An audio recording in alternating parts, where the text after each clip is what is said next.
Welcome into another fun astrology podcast. Thomas Miller celebrating the sun going into moi birth sign, Scorpio. Yeah, and we got Hump Day Wednesday. Just a lot good going on. So the sun moves into Scorpio at 1:12 today, Wednesday. Now that's Eastern time. And we have a lot of Scorpio activity going on. As in, the moon will move into Scorpio Sunday at 4:28 p.m. Eastern. Then that evening at 11:39, new moon in Scorpio. And, of course, the big star of the show, really, that's just taking the spotlight, is Mercury, which is now in its shadow. That means it's started to slow down in the sky, and it will station retrograde Halloween Day at 11:41 a.m. And I'll tell you, this has a lot of people nervous. Oh, by the way, great article in the New Yorker entitled Astrology in the Age of Uncertainty. And it features several prominent astrologers. I'm working my way to that list with your help. And by the way, I want to mention something on that here in just a second, too. But it's talking about how millennials are turning to astrology and how people are in general. It said that in Cosmo, 70% of the readers are fanatical about astrology. And I'll tell you, my story is all in my Subconscious Mind Mastery podcast. But when I started searching for a new belief system, when I needed answers that weren't being provided in the old structure, one of the things that I was looking for primarily was structure and symmetry in the spiritual realm of life. It made no sense to me that there was such structure in the physics of the natural world that we could know exactly the second that the sun is going to rise and set. But our spiritual realm had no symmetry whatsoever. It was just hope and faith, random. And that made no sense to me at all. And astrology has given me that symmetry. And that's a lot of what that article is pointing out, is that in the decline relatively of the major structured religions, the unpopularity, and now we are having more questions than answers, that astrology is showing us some symmetry. Oh, I just get a little choked up about that because I love this so much. And may I take just a second of your time to thank Jen E74 for such a great and pointed review on iTunes. And listen, I've heard from some of you. I know that iTunes is the 900-pound gorilla in the podcast space. And some of you just don't have it, don't access it, don't want to get it. And that's great. There are so many other platforms. We're on Spotify and just a bunch of other ways to get to this podcast. But iTunes is a really important deal. So if you can leave a great review on iTunes, that would be awesome. I would so appreciate it. If you have some constructive criticism, I'd love for you to email me at info@funastrology.com. But Jen E. said something that I just thought was so pointed, and yes, is something that I'd like to spend I'm going to do it really quick. She was saying that sometimes in listening to astrology podcasts could be stressful because they focus on the less positive sides and even the tone of voice when talking about these other aspects or these other elements of life had her wondering when her bad thing was going to happen. And Jen, I really appreciate that comment. And by the way, she shares my birthday, October 30th, and she said, happy birthday coming up, and she shares the same day.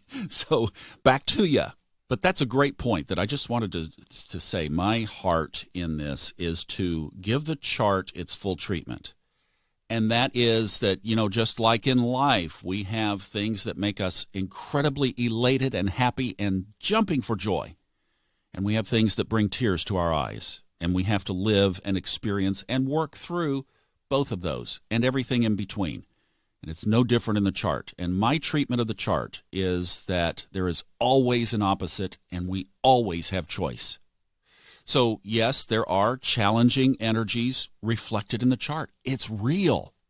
And there are positive energies reflected in the chart. And there are seasons and phases that we go through, just like the cycles of life. But I really appreciate you pointing that out and know my heart, especially when you talk about some of these more challenging things. And everybody's worked up right now about what's happening in Scorpio, that there is the other side of the chart. In fact, I'm going to do a podcast. If you want to check out my Subconscious Mind Mastery podcast, I'm going to do something on Neville Goddard, which kind of offsets all of this, because we do ultimately have free choice. So it's like we've got these energies, and yet we can choose what we're going to do with them. And yes, some things I think are fated, but that's another discussion for another time. Let's stay on topic with Scorpio.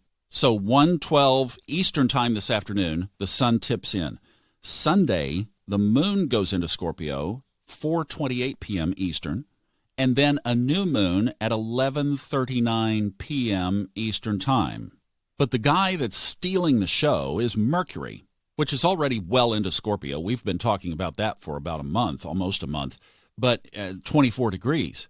But Mercury is in its shadow right now, meaning that it is slowing down in the sky. If you were watching its movement forward, you would see that it's not moving as fast. And remember, outside of the moon, Mercury is the second fastest moving body on the chart. So then on October 31st, Mercury goes retrograde at 11:41 a.m. on Halloween Day, no less. So that's getting everybody's attention for sure. And on top of that, Venus is in the house at 18 degrees today, Scorpio. So we'll talk more about Scorpio tomorrow, and we can do some on Friday as well. We'll kind of ease into this. Happens to be a topic that I know a little bit about. But, in the context of this conversation, let's just stay with this part of Scorpio, that it is about deep stuff. Yeah, we'll talk more about the stinger and the tail and the scorpion and the intensity and the passion and the sexuality. We'll cover all of that. Let's do that later. Right now, let's just focus on this. This season, for the next 30 days, let's focus on doing the deep work. For the last month, the focus was balance in Libra. All right? Now we're going to go diving. So let's face the challenge of looking deep within. Because at the end of the day, the one thing about Scorpio that you can hang a shingle on is it is ultimately about transformation. That's been so true. I have followed that journey. Think of another famous Scorpio, Zig Ziglar. That name might not resonate to some of you younger folks, but Zig was a sales trainer who kind of really was a pioneer in the public speaker industry back before Tony Robbins and all of that. There was Zig. What was his work? Transforming the way people sold. Let's go back another. This is dating me so bad. I'll talk about Walter Cronkite and Dan Rather in here too. But yeah, who?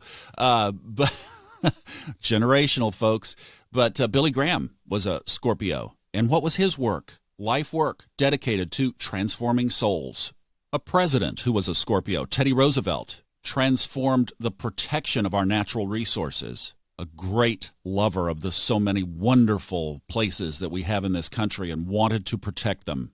So for all of the quirks and all of the funky little stuff that we can attribute to Scorpio, which we will address, let's look at the great part, and that is this is the month to really go digging deep. Let's do the work. I hope you have a great hump day, and I will see you back again tomorrow with more Scorpio.